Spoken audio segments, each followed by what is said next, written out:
아브라함이 후처를 맞이하였으니 그의 이름은 그두라라. 그가 시므란과 욕산과 무단과 미디안과 이스박과 수아를 낳고, 욕산은 스바와 드단을 낳았으며 드단의 자손은 아수르 족속과 르두시 족속과 르움미 족속이며, 미디안의 아들은 에바와 에벨과 한옥과 아비다와 엘다아이니 다 그두라의 자손이었더라. 아브라함이 이삭에게 자기의 모든 소유를 주었고 자기 서자들에게도 재산을 주어 자기 생전에 그들로 하여금 자기 아들 이삭을 떠나 동방 곧 동쪽 땅으로 가게 하였더라. 아브라함의 향년이 175세라. 그의 나이가 높고 늙어서 기운이 다하여 죽어 자기 열조에게로 돌아가매, 그의 아들들인 이삭과 이스마엘이 그를 마므레 앞 헷 족속 소할의 아들 에브론의 밭에 있는 막벨라 굴에 장사하였으니 이것은 아브라함이 헷 족속에게서 산 밭이라. 아브라함과 그의 아내 사라가 거기 장사되니라. 아브라함이 죽은 후에 하나님이 그의 아들 이삭에게 복을 주셨고, 이삭은 브엘라헤로이 근처에 거주하였더라. 사라의 여종 애굽인 하갈이 아브라함에게 낳은 아들 이스마엘의 족보는 이러하고, 이스마엘의 아들들의 이름은 그 이름과 그 세대대로 이와 같으니라. 이스마엘의 장자는 느바요시요, 그 다음은 게달과 앗부엘과 밉삼과 미스마와 두마와 마사와 하닷과 데마와 여둘과 나비스와 게드마니. 이들은 이스마엘의 아들들이요 그 촌과 부락대로 된 이름이며 그 족속대로는 12 지도자들이었더라. 이스마엘은 향년이 137세에 기운이 다하여 죽어 자기 백성에게로 돌아갔고, 그 자손들은 하윌라에서부터 아수르로 통하는 애굽 앞 술까지 이르러 그 모든 형제의 맞은편에 거주하였더라. 오늘 본문을 보면 아브라함이 사라가 죽은 후에 후처를 맞이하게 되는 것을 알 수 있습니다. 아브라함이 137세였을 때 사라가 127세의 나이로 죽는데요.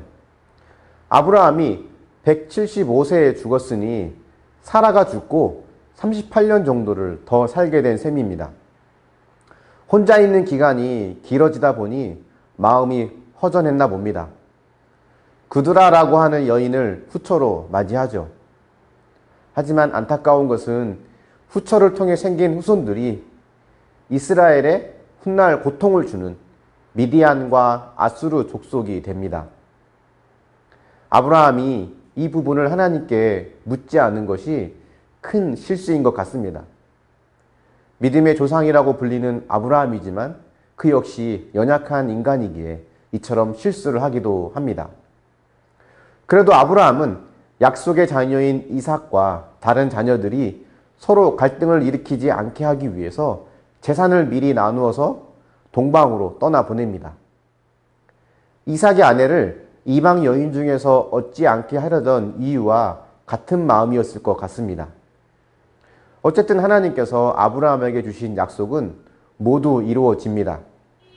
이삭뿐 아니라 후처 그두라를 통해 시작된 후손도 번성하게 되고, 12절 이후를 보면 이스마엘의 후손도 번성한다는 것을 보게 됩니다. 자손에 대한 하나님의 약속은 신실하게 이루어진 거죠. 그리고 땅에 대한 약속도 이루어 주십니다. 175세에 그가 죽어서 자기 열조에게로 돌아가고 해쪽 속에게 산 막벨라 굴에 장사됩니다. 자신의 아내 사라가 묻혔던 곳이죠. 그들에게 합당한 값을 지불하고 산 이 가나안 지역 내의 합법적인 아브라함의 땅입니다. 비록 아직 가나안 땅 전체를 얻은 것은 아니지만 이것은 하나님의 언약이 앞으로 신실하게 이루어져 갈 것을 보여주는 징조입니다. 아브라함이 합법적으로 구입한 약속의 땅 내에 막벨라 굴에 안전하게 장사되었다는 것은 약속의 자녀를 하나님께서 영원한 하나님의 나라로 안전하게 인도하신다는 것을 보여주는 모형이라고 볼 수 있습니다. 아브라함의 인생에 많은 실패와 실수가 있었지만 하나님은 한 번도 그를 포기하지 않으시고 끝까지 그의 삶을 인도해 오셨습니다. 이것을 보면 하나님께서 우리의 삶도 신실하게 이끌어 가실 것임을 기대하게 됩니다. 아브라함의 죽음을 통해 우리는 하나님 나라의 소망을 보아야 합니다. 작은 응답이지만 그 안에서 하나님의 큰 비전을 볼 수 있어야 하는 것입니다. 엘리야 선지자 시대에 이스라엘 땅에 3년 반 동안 비가 내리지 않았었습니다. 엘리야가 비가 오기를 기도하면서 사환에게 비구름이 오는지를 보게 합니다.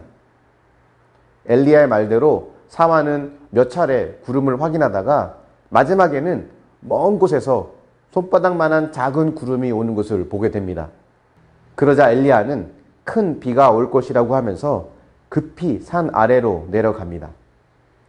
작은 손바닥만한 구름을 통해서 큰 비를 본 것이죠. 믿음은 이와 같은 것입니다. 아브라함의 인생은 지극히 초라한 한 개인의 삶에 불과합니다. 아내를 2번이나 팔아 넘기려 했던 자였고 하나님의 약속을 기다리지 못해서 여종 하갈을 통해 이스마엘을 낳았습니다. 결국 100세에 아들 하나를 겨우 낳았을 뿐입니다. 하지만 그가 완전한 수명을 누리고 175세에 죽어 자기 열조에게로 돌아가며 막벨라 굴에 장사된 모습을 보면서 하나님께서 그의 삶을 통해 쉬지 않고 일하고 계셨음을 볼 수 있어야 합니다. 하늘의 별과 바다의 모래같이 많은 자손을 약속하시고 내가 밟는 땅을 너와 내 후손에게 주리라고 하신 약속은 모두 현실로 이루어진 것은 아니었습니다. 하지만 우리는 이후에 이루실 하나님의 일하심을 믿고 신뢰해야 합니다. 내가 기도하고 바라는 것들, 내가 받은 약속의 말씀이 내가 살아있는 동안 이루어지지 않아도 하나님의 가장 좋은 때에 이루실 것을 믿을 수 있길 바랍니다. 여러분의 삶에 당장 눈에 띄는 변화가 일어나지 않는다 할지라도 조금씩 쉬지 않고 일하시는 하나님을 믿으시길 바랍니다. 저도 우리 교회를 향한 하나님의 큰 비전을 믿고 또 기대합니다. 지금은 현실적으로 그 모든 것이 이루어지기는 어려워 보이지만 그럼에도 불구하고 조금씩 쉬지 않고 일하실 하나님을 신뢰합니다. 우리가 그 하나님을 의지하며 좌절하거나 포기하지 않고 하나님을 향한 믿음과 신뢰를 꾸준히 유지해 갈 수 있기를 축원합니다. 묵상해 보십시오. 기도하고 꿈꾸던 바가 현실에서 전혀 이루어지지 않거나 너무 더디게 이루어져서 지칠 때가 있습니까? 하지만 하나님은 우리가 보기엔 느리고 더딘 것 같아도 쉬지 않고 성실하게 일하고 계심을 믿습니까? 기도하겠습니다. 사랑의 하나님, 믿음의 조상이라 불렸던 아브라함의 죽음을 오늘 본문에서 보게 됩니다. 처음에 하나님을 알지 못하는 우상을 숭배하는 자였고 하나님의 부르심에 곧바로 순종하지 못한 연약한 자였으며 아내를 2번이나 다른 사람에게 팔아 넘기려 했던 자였고 하나님의 약속을 기다리지 못해 여종 하갈을 통해 이스마엘을 낳았던 실수투성이의 아브라함이지만 그 아브라함을 훈련시키고 다듬어 가면서 믿음의 사람으로 이끌어 가심을 우리가 봅니다. 그렇게 쉬지 않고 일하시는 하나님의 신실하심을 우리가 보며 우리의 삶도 그렇게 인도해 가실 것을 믿습니다.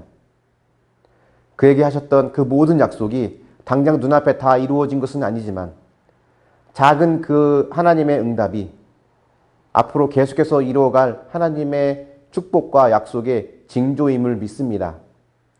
우리에게 이루어질 작은 변화를 통해 앞으로 크게 일하실 하나님을 기대하게 하시고 하나님을 향한 믿음을 끝까지 유지하며 하나님만 바라볼 수 있도록 인도하여 주시옵소서. 감사드리며 예수님의 이름으로 기도합니다. 아멘.